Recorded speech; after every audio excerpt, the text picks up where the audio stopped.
بەناوی خۆی بەرزی بێ و تا سڵاوتان لێبێت و ێوارەتان باش خۆشەویستانم کارزان مەحمودم خۆشحاڵم لە ئەڵلقەیەکی دیکەی بەرنامەی دوانگەی خەڵک بە خزمەت ئێوەی ئازیز و خۆشەویست گەیشتمەوە. خۆشەویستانم تەوەری ئەمڕۆی بەرنامەی دوانگەی خەڵک دەمانەوێ سەرنجی ئێوە لەسرم پەرسەوەر بگرین. ئایا ململانێ و دەستکانەوە لەسەر پۆستەکانی بەغدا لە پێناو هاوڵاتیانی هەرێمی کوردستانە یاخود لە عێراق لە پێناو هاوڵاتیانی عێراقیدایە؟ دەبینین کە ئەمڕۆ بۆ سێم جار لەسەر یەک دانیشتنی ئەنجومەنی نوێنەرانی عێراق کرا لەسەر پرسی هەڵبژاردننی سەرۆکۆمار. دوای سێ دانیشتنی ئەنجومەنی نوێنەران هێشتا نەگەیشتن با ڕێکەوتن لەسەر کاندیدێکی هاوبەش. دیارە باپەی ئێستحقاقی هەڵبژاردن ئەم پۆستە موڵکی کووردە، ئێستحقاقی کووردە لە ناویاندا لە چەند خولی ڕابردوودا یەکێتی نیشتیمانی بە مافی خۆی زانیەوە. بەڵام ئەم جارە هاوکێشە و معادلەکە گۆڕاوە، پارتی دیموکرات ئەویش بە مافی خۆی دەزانێت و کاندیدی هەیە. تا ئێستا لەسەر ئەم پرسە ئەم دوولانە لە هەرێمی کوردستان نەگەیشتون بە ڕێکەوتن، بۆیە کۆمەڵێک ئیتفاقی و کۆمەڵێک هاوپەیمانی لەم چوارچێوەیەدا دروست بووە. گرنگترینیان هاوپەیمانی چوارچێوەی هاوپەیمانی ئەوەی کە لە نێوان محەممەد حەلبوسی و بارزانی و هەروەها موقتەدا سەدردا دروست بووە، هاوپەیمانی ڕزگاری نیشتیمانی، هەروەها هاوپەیمانی چوارچێوەی هەماهەنگی کە لە نێوان نووری مالیکی و هادی عامری و فالە فەیاز و حەشتی شابی و هەندێک پێکاتەی سەرکردەی پێشتری حەشتی شابی و لە ناویاندا حەیدەر عەبادیش کە بوونی هەیە پێکاتووە. ئەمان دەڵێن ئێمە زۆرینەی نیشتیمانی حکومەتێکی زۆرینەی نیشتیمانی پێک دێنین و ئەمانیش لەولاوە دەڵێن ئێمە ئیلا و بیللا دەبێ بەشداری ئەم حکومەت و بەشداری پرۆسەی سیاسی بین، لەبەرەوە کە ناکرێت لە چەند ساڵی ڕابردوودا ئێمە عێراقمان بەڕێوە بردووە پۆستە گرنگەکان و پۆستە سیادیەکان لە بەردەستی ئێمەدا بۆ ئێستا بەوەی هەڵبژاردنێکی پێشوەختەوە کە مستەفا کازمی کردوێتی ناکرێ ئێمە کوردەواری وتەنی پشت ئاو بخرێین، بۆیە دەمانەوێت وەکویەوە هەر بەراو بین. خۆشەویستانم تەوەری سەرەکی بەرنامەی ئەمڕۆی دوانگەی خەڵک دەمانەوێت ئێوە بدوێنم لە ڕێگەی ئەم بەرنامەیەوە ئایا شارکردن و ململانێ و دەستشکاندنەوەکان لەسەر پۆستەکان لە بەغدا لە پێناو هاوڵاتیانن؟ موقتەدا سەدر دەڵێ من دەنگی 73 کورسی پەرلەمانم هێناوە گەرچی بەپێی بۆچوونەکانی خۆی زیاتریشن لیان کەم کردوتەوە. دەڵێ ئێمە جارێکی دیکەمە قۆناغێکی مێژوویە ناگەڕینەوە دواوە، عێراق تەسلیمی وڵاتانی دیکە ناکەین و لە بەرامبەر دالانەکانی دیکەش کە دەوترێت ئەجێندای وڵاتانی ئەقلیمی و نێودەوڵەتی جێبەجێ دەکەن، ئەوانیش دانێت بە هیچ شێوەیەک بەو پێیەکێک لەسەر سەی ئەنجومەنی نوێنەرانن دەڵێن بە هیچ شێوەیەک ناڵین نیسابی یاسایی دانیشتنەکە تاو بێت بەو مەرجەی کە ئێمەش دەبێ بەشدار بین لە کێکەکە. لە کۆتا تویتیشیدا موقتەدا سەدر ئاماژەی بۆ کردووە کە کێکەکە بەشی ئێوە ناکات، هیچ ئیستفادەی تێدا نامێنێت کە بەشی ئێوەشی لێ بدەین. تەوەری ئەمڕۆی بەرنامەی دوانگەی خەڵک ئایا ململانێ وا دەستشکاندنەوەکان لەسەر پۆستی سەرۆکۆمار و پۆستەکانی دیکە کە هێشتا کێشمەکەشمێکی زۆر ماوە لەسەر پۆستی سەرۆکوەزیران و پۆستە سیادەکانی دیکە کە لە دوای پۆستی سەرۆکۆمار ئەمانیش دەبێ یەکلا ببنەوە لە پێناو هاوڵاتیانە دەمەوێ سەرنجی ئێوە لەسەر ئەم بابەتە بزانم و ڕای ئێوە لەسەر ئەم بابەتە وەربگرم. ئایا ئەم هاوکێشان ئەم ململانەی کە دەکرێن لە پێناو هاوڵاتیانی عێراق و هەرێمی کوردستانن یاخود ململانەکان لە پێناو پۆست و پارە و هەروەها لە پێناو ئەوەیە کە بەشدارێکی کارە لە پرۆسەی سیاسیدا و حزبانە بیژێڕن و پۆستیان هەبێت لە حکوومەتی داهاتووی عێراقدا. دەمەوێت ئاماژە بە هەندێک لەو کۆمنتانە بکەم کە ئێوە لە تۆڕی کۆمەڵاتی فەیسبوک ئاماژەتان پێکردووە. بەڕێز عوسمان عەلی دەڵێت نەوەڵڵا هەمووی بۆ ژیرفانە بە ئیسلامی و غەیرە ئیسلامیشەوە. کارزان حەمەد دەڵێت نەخێر هیچ کاتێک بۆ بەرژەوەندی خەڵک نەچوونەتە بەغدا، ئێستاش بۆ پارە و پۆست ئەم ململانەیە دەکەن. سەڵاح محەممەد دەڵێت یەک جار دەڵێن کوێستان سادە، ئەنی بە کوردێکە یەک جار دەڵێن کە ئەم ململانەیە لە پێناو هاوڵاتیاندا نییە. بەڵە بەرزانم ئەگەر پەیوەندی هەبێت دەمەوێت سەرنجی ئێوە وەربگرم لەسەر ئەم بابەتە. هاوکارانم ئەگەر پێم بڵێن. هاناخان لە کۆیەوە. هاناخان سڵاو لێبێت تۆم کاتت باش. زۆر سپاس بۆ ئێوە. هاناخان ئەمڕۆ ئەگەر متابعەتان کردبێ سێم جار بوو دانیشتنی ئەنجومەنی نوێنەران کرا لەسەر هەڵبژاردننی سەرۆکۆمار و نەگەیشتن بە ڕێکەوتن. خەریکە دۆخی عێراق بەرەو چەق بەستووی سیاسی دەچێت. ئەم ململانیانە بە ڕێی ئێوەی هاوڵاتی لە پێناو چییە؟ لە پێناو میلەتە یاخود لە پێناو پۆست و مەنسەب و گیرفانە؟ بێگومان یعنی بێگومان لە بێناو جیرفانی خۆیان و بەرژەوەندی خۆیانە لە پێناو ئەوەیە کە پارە زیاتر وەرگرن و بێگومان ئەو هەموو خەیانی ڕێککەوتنانە ئەکرد کیسی دیار نییە باشە سەرۆک کۆمەر چەند ساڵە لە پشکی کووردا هەتا ئێستا هیچی بۆ خەڵک نەکردووە باشە پارتی وێچێتی بە تایبەت ینی لە هەرێمی کوردستانیش زۆر زۆر ینی بێباکەن لە ئاز هەموو ناعەدالەتی ناوانی ئەمە ئەکەن بەڕاستی شوورەیە بۆ ئەمانە بەڵام ئەمانە من ئەیگەڵێم و ئەمانم کێشەی مێشکیان هەیە باشە ئەمانە هۆشبیریان نییە ئەمانە چەندی پێیان ڕێ ئەمانە چونکە بێگومان هۆشبیریان نییە و تێناگەن ئەمانە تەنیا بە بەرژەوەندی خۆیان لە بەغدان و بۆ بەرژەوەندی خۆشیان ئەچن. هانا خان ئێستا بەشێک لە لانە سیاسیەکان دەڵێن دەبێ ئێمەش بەشدار بین لەو کێکە تامی خۆشی هەیە لە کێکی دەسەڵات بەشێکیشان دەڵێن نەخێر تەنهایی خۆمانە بە پێی پرەنسیپی دیموکراسی دەڵێن ئێمە زۆرینەین حکوومەتێکی زۆرینەی نیشتیمانی پێک دەهێنین ئەم دوولانە ئەم شەڕیان لە پێناو چیە بەڕای تۆ لە پێناو هاوڵاتیانیانە دانەوێ گەل و میلەتی خۆیان حەسێنەوە خوارد و لە سەرکرداتی و ڕابەراتی گەلی عێراق دەکەن سەرنجی ئەو لەمڕۆ چیە؟ بەڵێ کاکە کەردان هیچ لە بەرژەوەندی هاوڵاتی ئەم ناکەن ئەمانە تەنیا بۆ خۆیانە بۆ کاردەورەکانی نێزیک خۆیانە هیچ هیچێکی بۆ هاوڵاتی نییە لە عێراق و هەرێمی کوردستانی ئەو پارتیەکێتی کە هاتنە بەغدا هەمووی بۆ گلیسپانی خۆیانە تۆ سەیری هاوڵاتیانی ئەو هەرێمە بکە چەند ساڵانی معاشی هەرێمی کوردستان ئایا ئەو سەرۆک کۆمارەی خۆچی بۆ کورد کرد یعنی کارێکی کرد لە بەغدا ئەما تەنیا بۆ پارە و هینە جیرفانی بۆ خۆیانە هیچیشان بۆ ئەو هاوڵاتی داماوە نییە خوا پشتیوانەی ئەو هاوڵاتی داماوانە بە ئینشاءالله خوای گەورە لە ناویان بەرێ و دەستخۆشیم هەیە بۆ تۆ سپاس بۆ کاتێک سپاس بۆ هەناخان لە کوێوە سپاس بۆ سەرنج و تێبینیەکانی بەڕێستان خۆشتە باوکی محەممەد لە ڕانیەوە سڵاوی خوا لە باوکی محەممەد لە ڕانیەوە کاکە کارزان عەلەیکوم سەلام و ڕەحمەتوڵڵا چۆنی برایەکەی زۆر سپاس بۆ ئێوەی خۆشەویست باوکی محەممەد ئەمڕۆ ئاگاداری دۆخی سیاسی بوون لە عێراق بەڵێ باش بەڵێ زۆر باشش ئاگادارم ئەلۆ بەڵێ باوکی محەممەد گوێمان لێتە کاکە کارزانجان وەڵام بۆ پرسیاری تەوەرەکەی جەنابێت بە دوو شێوەیە ئەوانەی کە لێروکانە دەسەڵاتدارن و لەوێن دەریش بەشداری لە حکوومەت دەکەن زۆرە وەڵامەکی هەیە و ئەوانەی کە لەوێن دەر ئۆپۆزیسیۆنن زۆرە وەڵامەکی تری هەیە چۆن ئەوانەی کە لە ناو حکوومەتن بە تایبەت ئەوانەی کە ڕکابەریەکی زەق دەکەن و لەوێ هاوپەیمانێتێکی زۆر بە قووەتیان لەگەر عەرەبەکان و شیعەکان کردیە بەدوونەیەوە ئەوانە تەنها ئەو ململانەیان لە بۆ پۆست و پارە و بزنسیشە هیچی تر نییە هیچی لە بۆ خەڵک و میلەت نییە لەبەر مەمە بەڵدەمانە باوکی محەممەد بەدەنگی ئەوان ئەو لانانە شەریعەتی دەنگی خەڵکیان هەیە ئازاد نین بەڕای تۆ چۆن مامەڵە بەم پۆستانەوە دەکەن کاکە کارزانجان گرنگ ئەوەیە ئەوەی ئەوانە لە بیریان نەبی خەڵکە ئەو قسانەی دەکەن هەمووی دروشم و هەمووی درۆ دەلەسەیە باوەڕ بکە شخصی یەکەم لە حیزب ئەو جا بنەماڵە ئەو مەجموعەی کە زۆر بە تێر و تەسەلی مستەفدن لە حیزب تەنها ئەو هەوڵ و تێکۆشان و پۆستانە تەنها بۆ ئەوانەیە با من وەڵامەکەی بە شەکەیتری جەنابەت بدەمەوە ئەوانی کە لێروکانە ئۆپۆزیسیۆنن بە تایبەت کۆمەڵی ئیسلامی کۆمەڵی دادگەری ئەو جا یەکگرتووی ئیسلامی و نەوەی نوێ تکایی ئەو خوایەتان لێ دەکەم هەوڵ بدەن دانیشتەکان و کۆبوونەوەکان و یەکتێگەیشتەکان و یەکگرتنەکانتان بکەن بە یەک یعنی بەڕاستی پێ بڵم ئەوەی جێگەر ئومێد و خەڵکە ئەو سێ حیزب ئۆپۆزیسیۆنەیە کاکە کارزانجان بەڕاستی مەنطق نییە یەکێکی وەکو کۆمەڵ بە یەک کورسی بچی لەوێ دانیشی هیچ هاوپەیمانێتێک نەکاتن بۆ نەیان بچێتەنە ئەو هەیە پەیمانێتی نەوەی نوێ و حرەکەی ئینتیداد هەر شتێکیان کرد بۆ خەڵک ئەوە دەبێ بە دەستکەوتی ئەویش هەر شتێکیش کە زانی لە سیاسەتەکەیان بە هەڵە هەرس و کەوت دەکەن بە ئەو خۆی لێ بێبەری کاتن یعنی ئەو پەڕی عاقیم لێزانی کۆمەڵی دادگەریە باوکی لاوەش لەسەر خەتە بەڵام بەڕای جەنابتان بە ئەزموونی تەمەنی خۆتان پێتان وایە لە شتی شەریکاتیدا دەسەڵاتی ڕەها بەلایەنێک بێت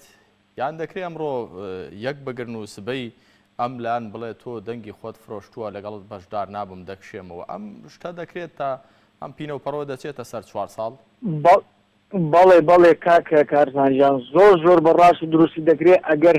ئەگەر نیەتمان پاک بی و لەگەر قسەکان و دروشمەکانمان ڕازگۆ بین من لە سەرهەتاوە دێم ئیتیفاقێک لەگەر جەنابەت دەکەم دەڵێم 1 و 2 و 3 و 4 و 5 کە ئەلەوە لایدا من لێ بێبەریم هەتا ئەتۆ لەسەر ئەو ئیتیفاقە 1 هەتا 5 بی من لەگەڵتم و پشتیوانی لێ دەکەم و پاڵپشتی لێ دەکەم هەموو دەستکەوتێکی تۆ ئیمنە و ئیمنیش ئی تۆیە بەڵام کە تۆ لاتدا من بۆ ڕاگشتی ڕوون دەکەمەوە دەڵێم کارزان خوا نەخواستە ئەوە لەو ئیتیفاقە 1 هەتا 5 لای داوە بووە من لەو هەڵوێستی لێبەریم لەوانەیە لە دوای هەڵوێستی دوای ئەوە لەگەڵت بۆم کە لە زمانی ئیتیفاق 1 هەتا 5 و زۆر سپاس دۆ جەنابەت بە کاتی برادران بۆ سەرنج و تێبینیە جوهانەکانی بەڕێستان باوکی لاوی لە حاجیاوە وەسڵاوی خوارە جەنابتان بێت. السلام عليكم. وعليكم السلام ورحمة الله باوکی لاوی. دەستخۆشی بەرنامەی لێ دەکەم برا. سپاس دەکەم باوکی لاوی. فەرموو.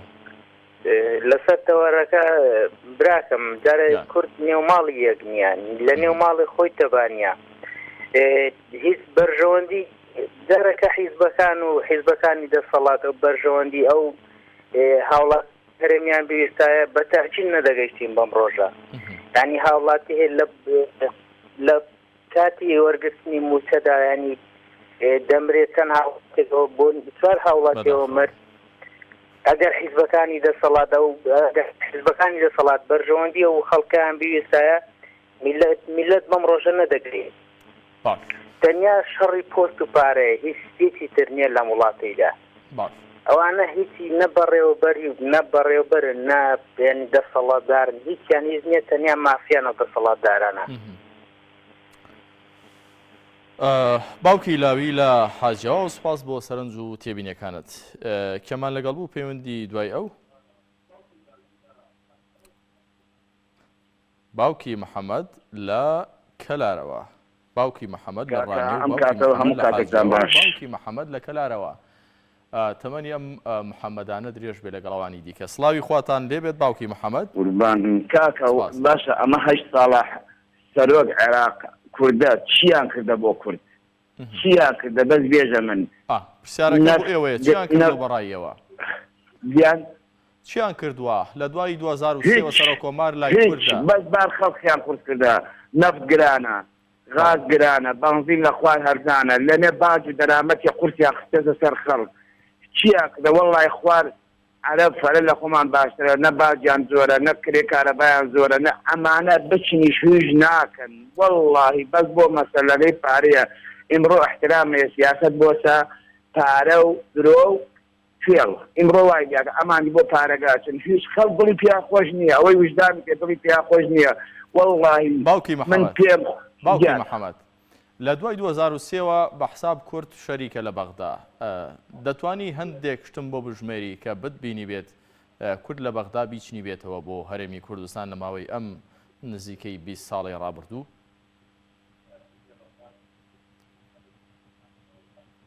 باوکی محەممەد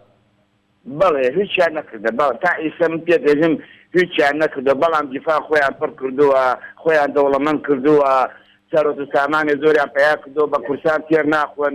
بە مەردەکان تێر ناخۆن بە نەفت تێر ناخۆن بە غاز تێر ناخۆن بە گومرک تێر ناخۆن هیچیان نەکردو بەس زمینەی پارەجەمکردن و ژیانی خۆیان خۆشەکەن و خەڵکێکیش ها خوارەوە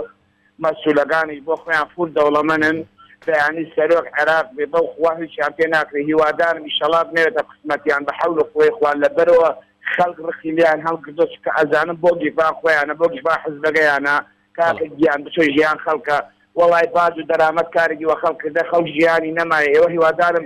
یەک بەرنامە لەسەر باجی دەرامەت بکەن ئەو خەڵک قسە ناکەن نزیکەی 500-600 دوکان لە شار کەلار بەس دەبەر کارەبادایەتیوە کاکە ڕێز عێراقم بۆ چییە تایتە چی کردیە هەر لە باب کورسیەکە دانیشە و معنی 100 دەفتەر 200 دەفتەری خەڵکیفان بێتگە ئیلا ئەولا وەرە کاکە ئەمە خەشمەریکردنەوە خەڵک ئەمە ڕابواردنەوە خەڵک تێگەیەلیان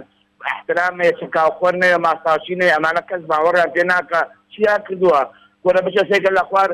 منەچم بەرەو خوار بە قوعان نەفت ئەرزانە بەنزین ئەرزانە کارەبا هەیە من برادرمی دوکاندارە 50,000 بۆ هاتێتەوە من برادەم ملیۆنێک و 700,000 بۆ هاتێتەوە لە کەلار ئەمە کەی ڕاستە وێ ئەمانە هەتا خەڵک هێستا قاقای کورە ئەمانە خەڵک ژیان خەڵکیان تێکدا خوا ژیانیان تێکدا زۆر سپاس سپاس بۆ پەیوەندێکی بەڕێستان باوکی بەرەم لە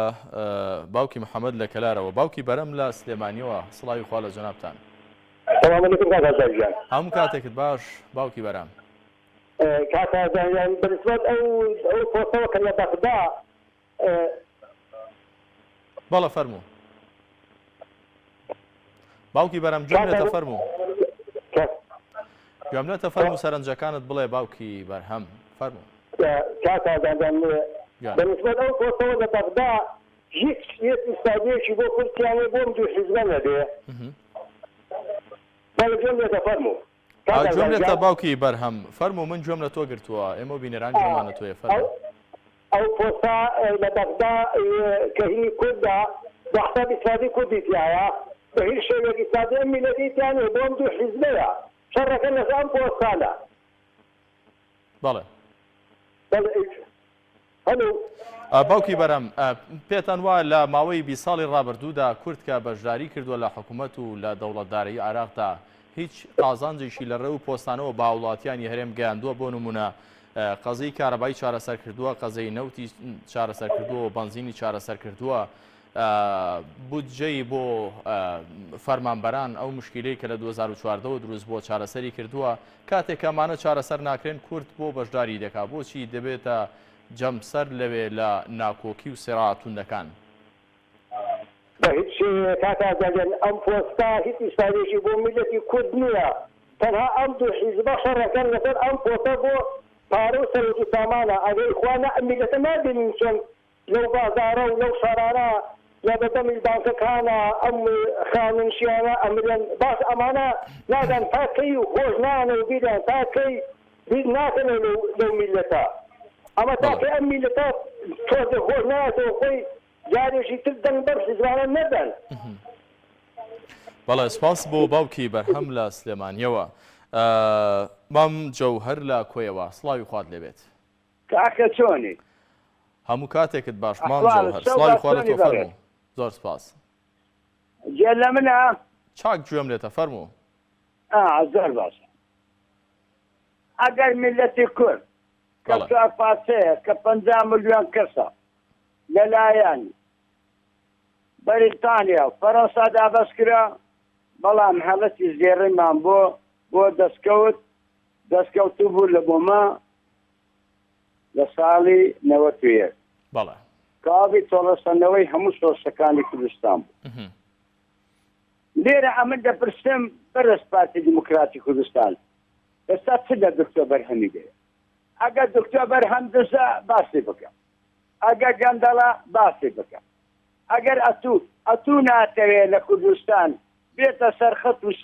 سار بەسار دێ بەدێ بگەڕێ کە تەماشای بژێویژانی خەڵکی کوردستان بکات لەبەرەوەی دکتۆر بەرهەم بۆ خۆی سەرۆک کۆمار بوو سەرپێی عقاریدا سەرپێی زەوازیدا بەڵام سەرپێی ڕوحونی پێ نەدراوە باشە پارتی دیموکراسی کوردستان بەتەمایکی سەرۆکی حکوومەتت هەیە سەرۆکی هەرێمت هەیە پەرلەمانت کۆنتڕۆڵ کردی لە هەموو دنیا دەخوری هەتا ئێستا کە میلەتی کولێ ڕازیە بەتەمایکی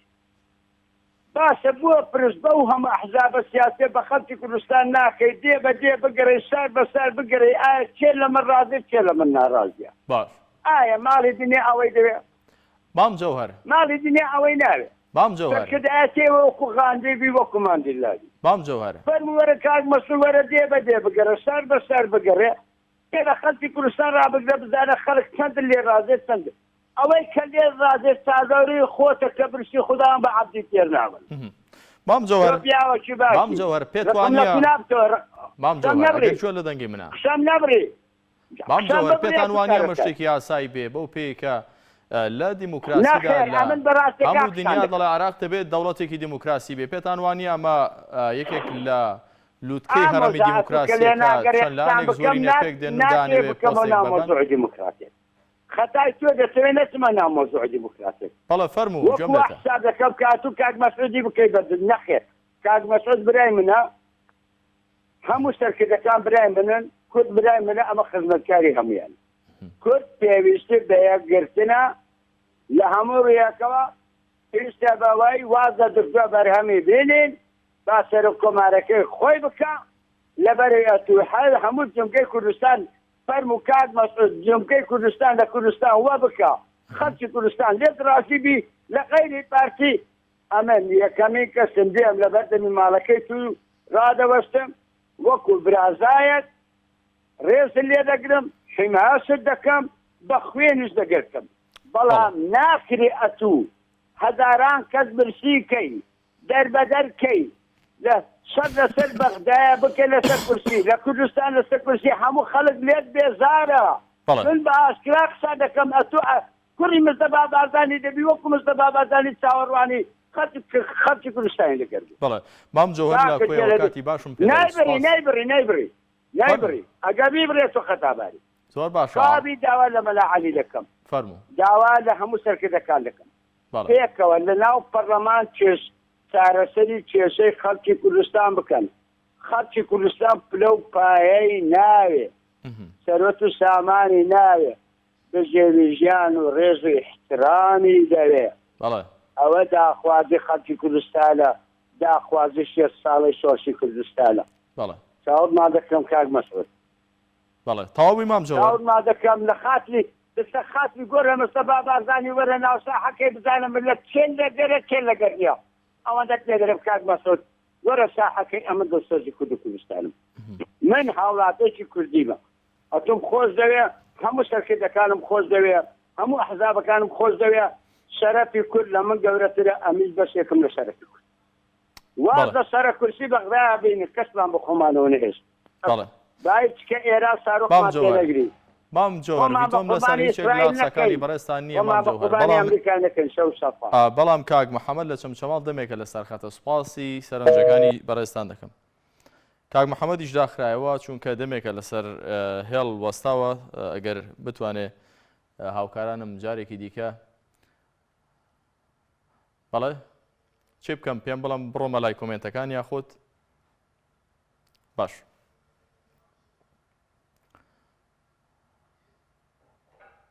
بەڵێ بەڵێ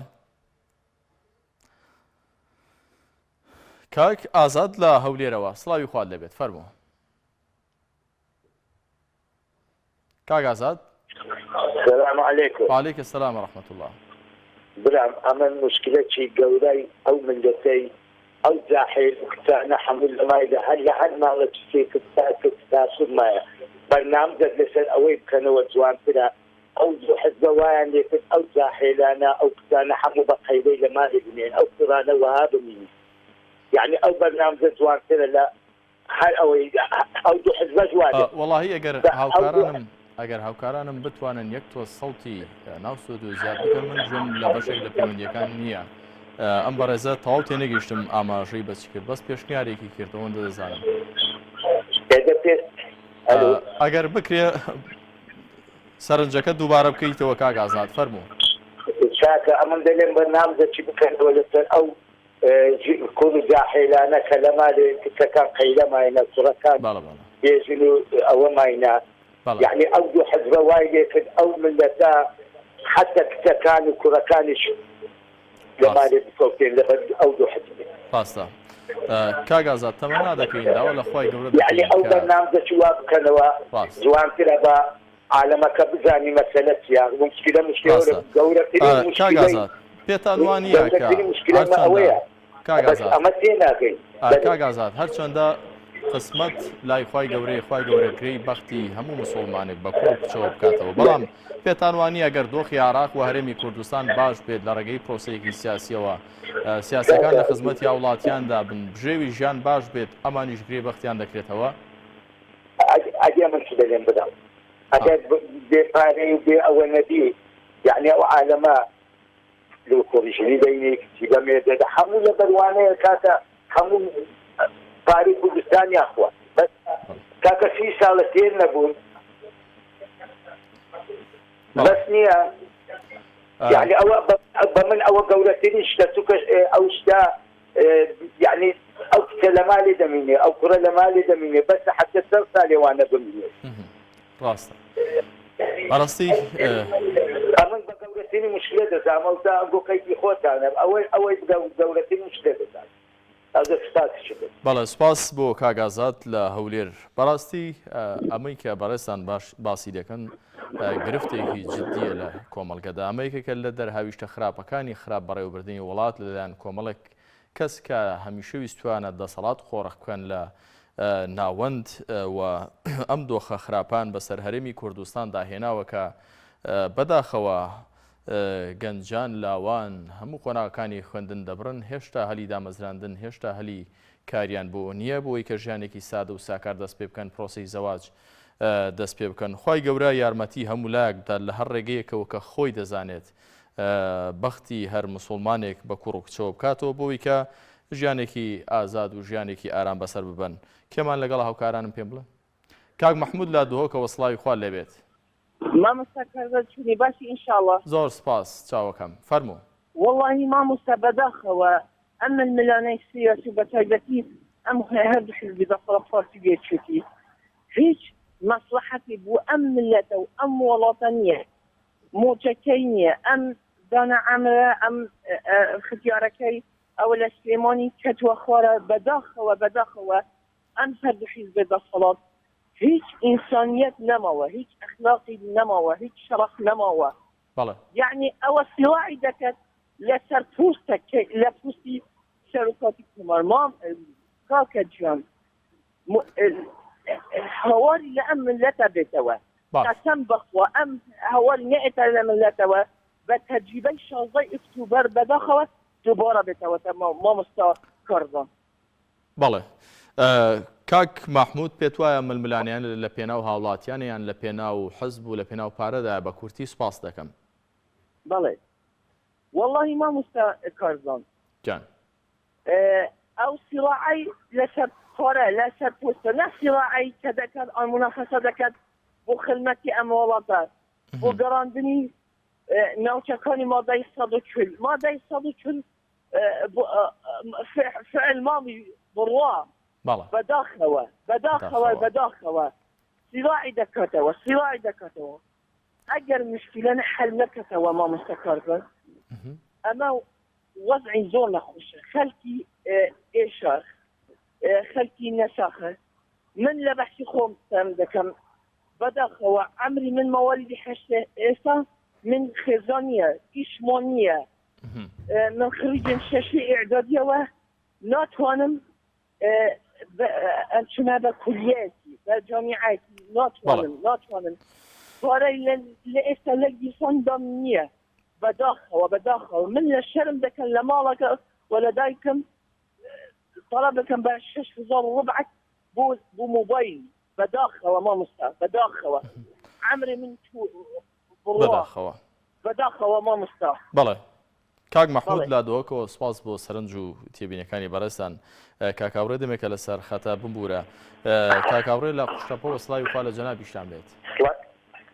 لە جەنابیشتان لە تەخای ستازیکە ناوی ئاسمانی کاتتان باش کاکاوڕێ ئەم شەڕ و ململانێ و دەستشکانەوە و سیراع و نازانم چی ناو لێ دەنێن لە پێناو هاوڵاتیانە یاخود لە پێناو بەڵێ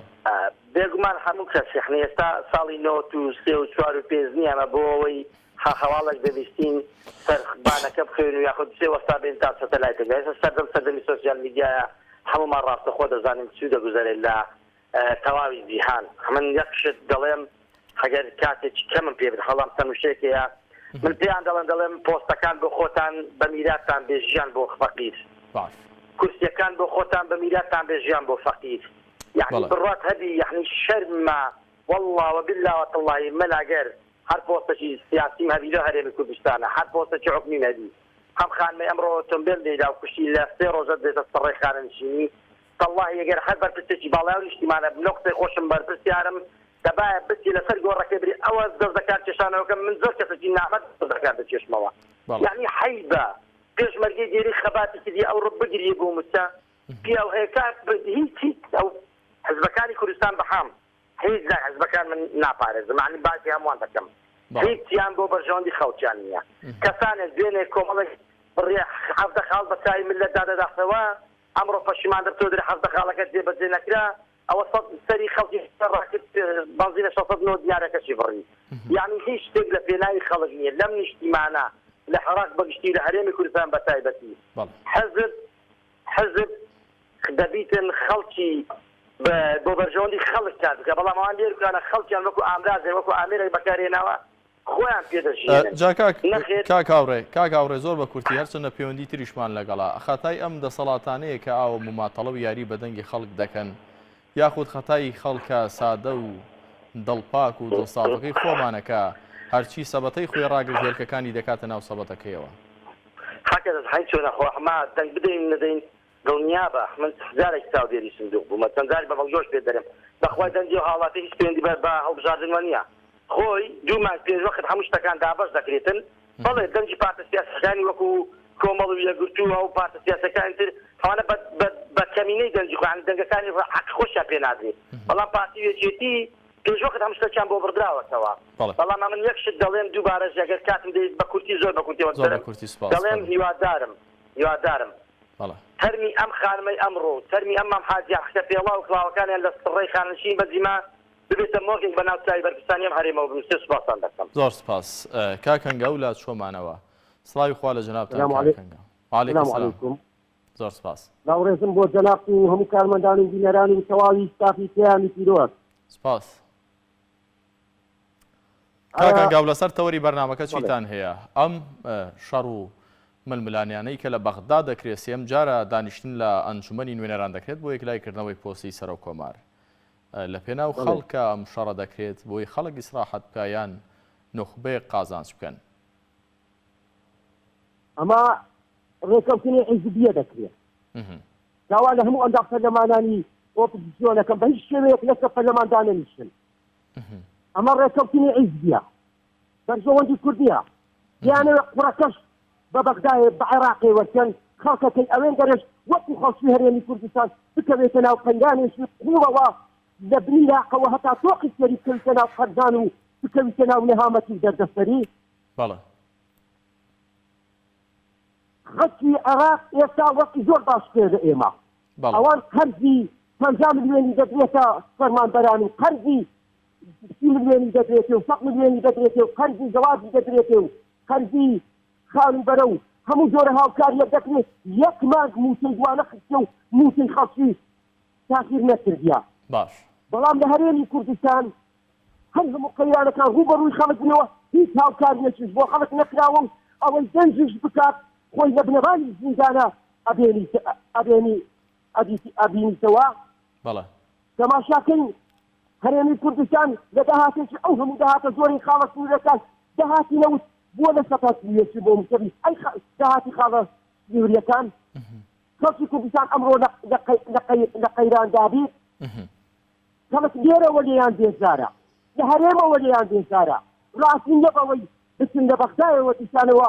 سەرۆک کۆمار خەڵک خواخواتی ئەمڕۆ سبەی لە کوردستان بەدەر بنگرێن نەمیێن خەڵک ئیسراحەت بکات ئیسراحەت نەبایە لە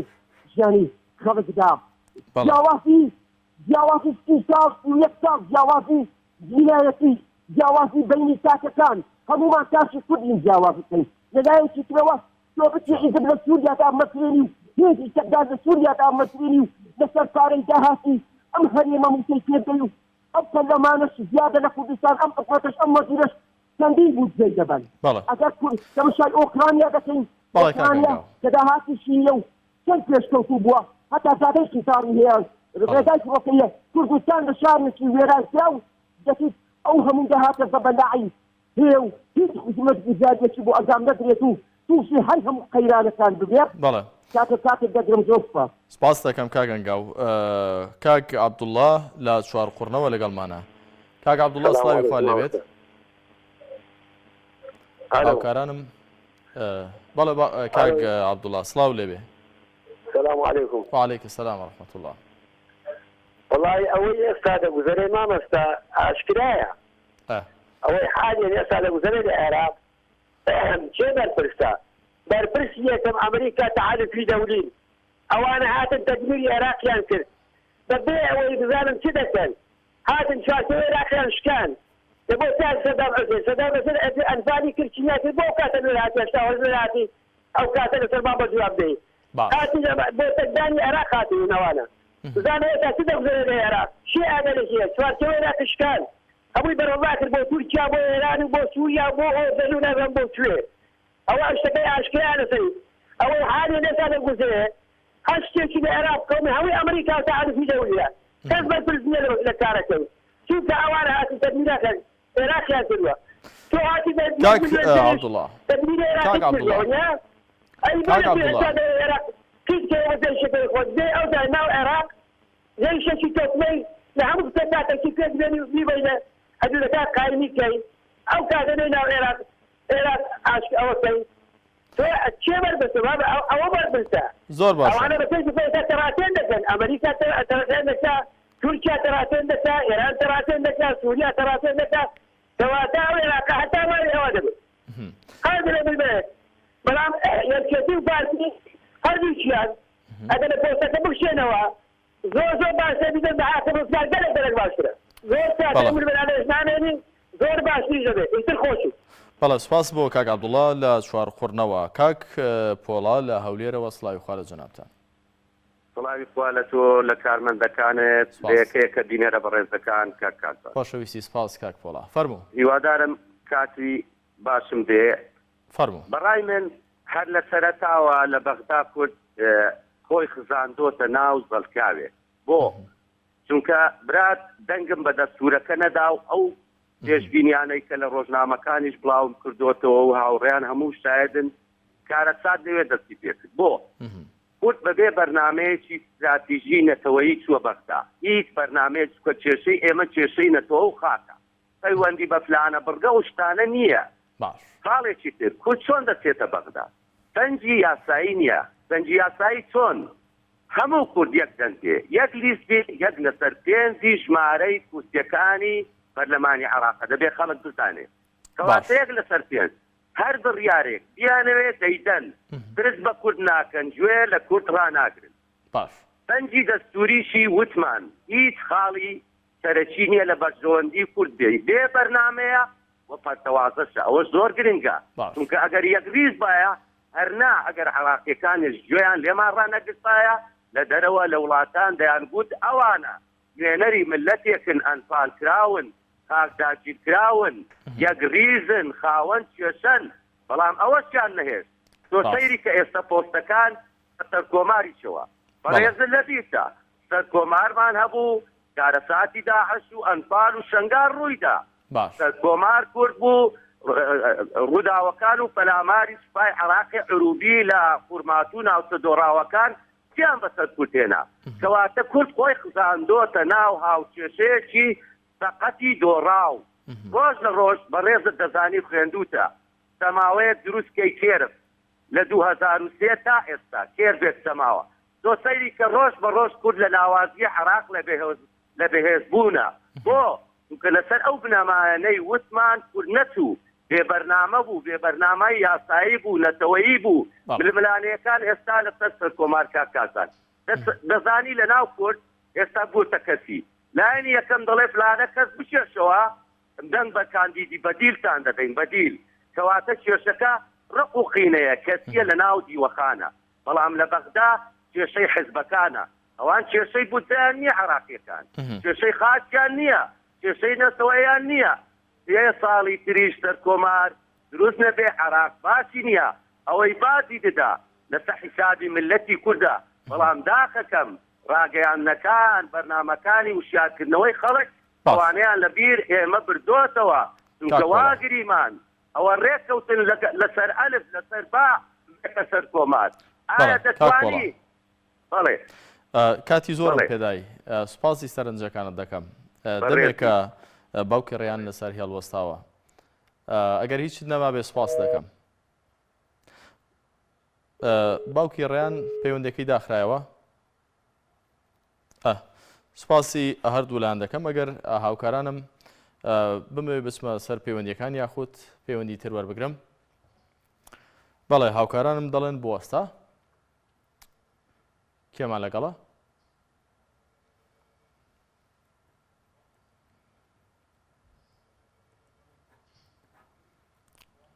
بەڵێ هاوکارانم ئاماژە بۆ دەکەن کە بڕۆمە لای کۆمنتەکانم. کارزان حەمەد دەڵێ نەخێر هیچ کاتێک بۆ بەرژەوەندی خەڵک نەچوونەتە بەغدا، ئێستاش بۆ پارە و پۆست ئەو ململانەیە دەکەن. فەریق حەلاق دەڵێت نەخێر بۆ خزمەت نەچوون. هەروەها خۆشناو دەڵێت 31 ساڵە بێدەنگی و بێڵوێستی حەزبەکان لە ئاست دوو حیزبی بنەماڵەی بۆ بەرژەوەندی میلەتی داماو نەبووە. سەردار کەناری دەڵێت نەفرەت دەکات لە هەردوو حەزبەکان لە سەرکردەی هەمولانەکان دیارە. عوسمان محەممەد دەڵێت نەخێر بە هیچ شێوەیەک بۆ خزمەت نەچوون. کەمان لەگەڵدا کاک لوقمان لە کەلارەوە کۆتا پەیوەندی ئەمەڵقەی بەرنامەی دوانگەی خەڵکە. کاک لوقمان کاکەم کاتتان باش، هەموو کاتێکت باش. برا عزیزەکەم وڵە هەموو خەڵکە زانی، هەموو ئەوەی وجدانی بێزانی ئەمانە بۆ پارەیە بۆ پۆستە، وەڵی بۆ کوردایەتی نییە، وەڵی ڕووی کوردایەتیان ڕەش کرد، وەڵی خەڵقی زە کوردایەتیە کاتۆ وەڵی خاک و نیشتمان و گشتیان فرۆش، وەڵی بەس بۆ پارە و پولە ئەمانە وایانە کردە خەڵک متمانەیە پیان نەما. وەڵا من لەسەر چاودێرم لەسەر سنووق لە سەتا دەنگی نەدا لەبەرەوە متمانەیان نەمایە کەسانێ دەنگیاندا کە پەت مەعاشخۆر و چفتاخۆر دەور و خۆیانە لەبەرەوە مخۆم چاودێرم باوەڕت دێر لە شاری کەلا لە سەدا دەنگی نەدا و ئەمانە متمانەیان نەماوە و من خۆی شخصی متمانە بەنەوەی نوێ نەماوە. بەڵام ئەمە بە تایبەتی یەکێتی پارتی هیچ دەیەکیان نییە. پۆستی سەر و عێراق هەموو کورد دەزانی، هەموو خەڵکێ دەزانێت کە ئەمانە ئەیانەوێ